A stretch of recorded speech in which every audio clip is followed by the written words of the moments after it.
Nonna Maria poured herself a hot cup of espresso, her third of the morning, and gazed out the small kitchen window of her two-story white stone home. She then picked up a folded hand towel and brought the espresso pot into the dining room and rested it on a round silver tray. She pulled back a thick wooden chair and sat down.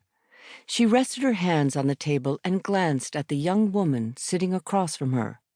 There was an empty cup resting next to the woman's right arm.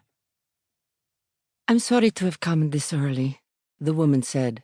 She couldn't have been much older than 19, her low voice still cradling the path between teenager and adult.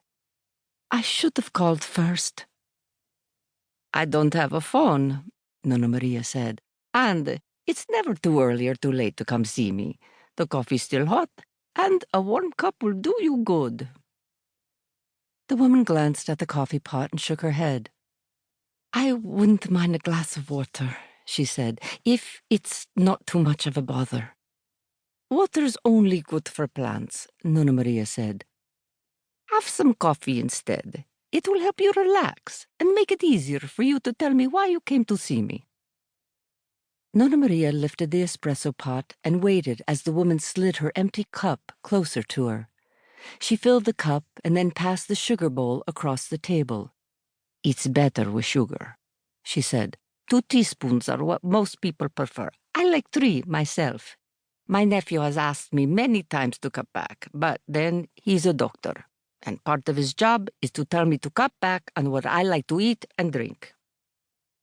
The woman smiled for the first time since she entered Nonna Maria's house.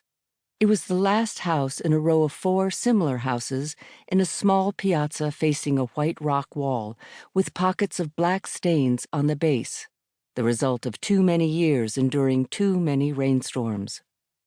The house was less than half a block from the local beach, a beach Nonna Maria had never once visited. The woman took a sip of the coffee, rested her cup on the table, then settled back in her chair. She looked like many of the local girls of the island. Her hair was dark and thick, running along the sides of her face. Occasionally, a few loose strands would rest next to one of her cheeks, and she would flick them back with a quick flip of her head. Her eyes were dark as coal, and her skin was brown from many summers spent under a hot sun. "I'm so afraid, Nonna Maria," she said in a quivering voice. "I've put myself in a horrible position and don't know how to get out of it, not without causing my parents, my family, great expense and even greater embarrassment." "Does it have anything to do with your upcoming wedding?" Nonna Maria asked. She sat with her gnarled hands flat on the wood table, her dark eyes taking in the young woman sitting across from her. "And the man you've chosen to marry?"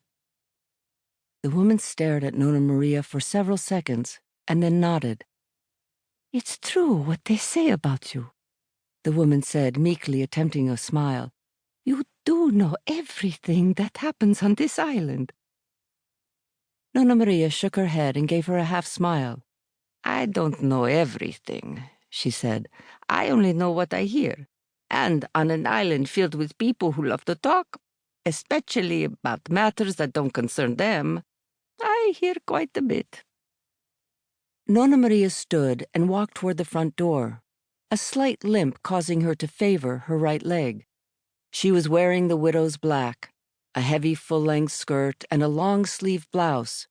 Her thick white hair was done up in a bun, curled and pinned to the top of her head with an array of black pins.